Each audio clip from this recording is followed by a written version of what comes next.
We're standing outside the King Center here where we've just finished wrapping up the Micheal Bennet Ken Buck Senate debate here at Auraria. Caitlin, a lot of stuff talked. Gloves kind of stayed on, though, despite the maliciousness of all the ads out there. Why don't you tell us a little bit about what happened? Right, the tenor of this evening's debate was fairly calm, and three main issues really emerged this evening. To me, it was healthcare, immigration, and spending. Yeah, healthcare, I was expecting to see a lot of differences. I mean, Ken Buck definitely came out and said he would repeal the healthcare if it was up to him. But really, after that, there wasn't a lot of differences. There really wasn't, and the moderators did an intense yes or no question period, and that's when a slight few differences started to really come out. Covering pre-existing conditions? Yes. Mr. Buck? Mr. Buck, are you in favor of closing the so-called donut hole for Medicare Part D? No. Mr. Bennet? Yes. Mr. Bennet, are you in favor of preventive services being covered? Yes. Mr. Buck? Yes. Mr. Buck, are you in favor of young adults up to the age of 26 being able to be covered by their parents' policy? No. Mr. Bennet? Yes. Mr. Bennet, does there need to be court? Yep, that was very interesting going back and forth there, and Bennett had a nice little retort at the end. As did Buck. As did Buck. That is true. That is true. After, let's move on to the next thing you were talking about, spending. Oh, no, I'm sorry, immigration. Immigration was the next one that really emerged, and it seems that neither candidate is really in favor of an amnesty law, but the question remains of how to deal with the 12 million approximately undocumented people within the United States. It seemed that Ken Buck was more inclined to send all those people back to their country of origin and have them come back into the country through some sort of worker program, while Bennett would not dedicate himself to amnesty, nor would he dedicate himself to sending back all those 12 million illegal immigrants. He didn't, but he did mention more DNA collection to keep track of some of those people as well. Discretionary spending, which is the spending that we do for things like education and military and other kinds of things, while at the same time making serious decisions about our entitlement program so that we don't bankrupt Medicare, we don't bankrupt Social Security, and that we bring our budget back into line. Taxes are counterproductive when you're trying to come out of a recession. So we can't raise taxes, but we've got to find a way to grow government. And we do that, again, by lowering energy costs and having a sustainable energy program. We do it by reducing our tax burden on our corporations. We have the second highest corporate. Yes, and then the third year thing they talked about in there, which was very interesting, was spending.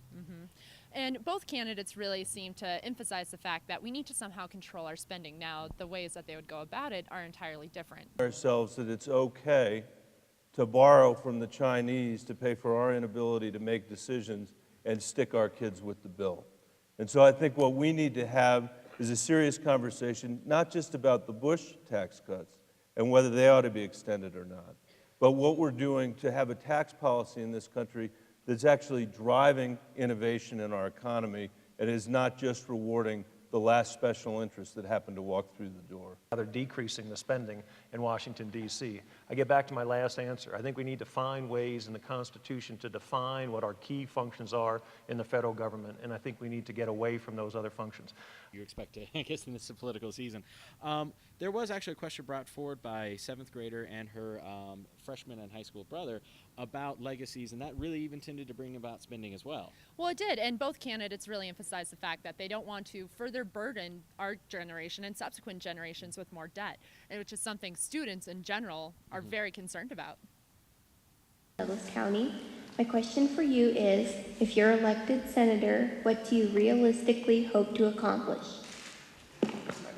I'm sorry, I couldn't hear the question.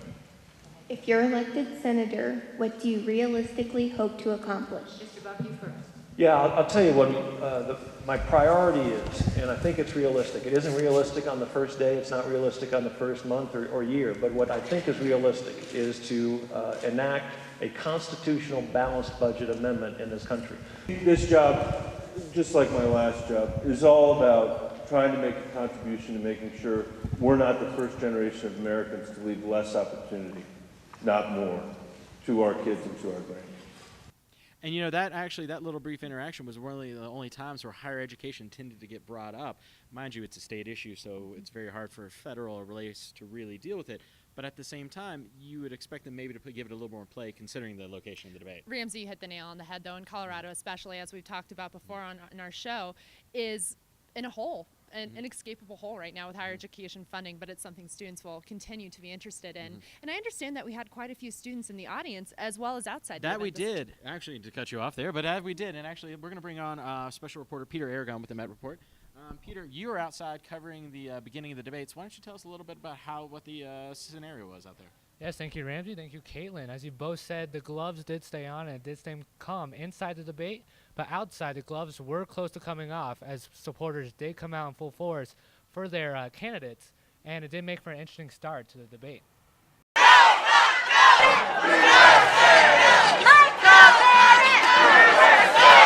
Given the amount of negative ads, it's not surprising emotions were running high before the debate began. Tax, unfair, a complete falsehood.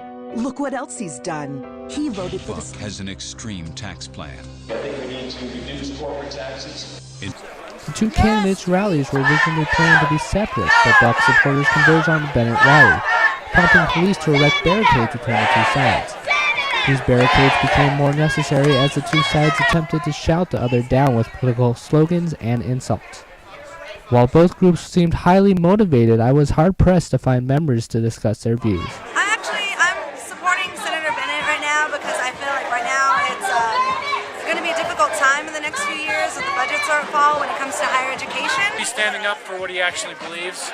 I think Bennet is playing politics. Hesitant to go on camera. Both sides were even on how many people they had, but it did seem that the Bennet side did have more students, and that might have been why they were more willing to give us some interviews.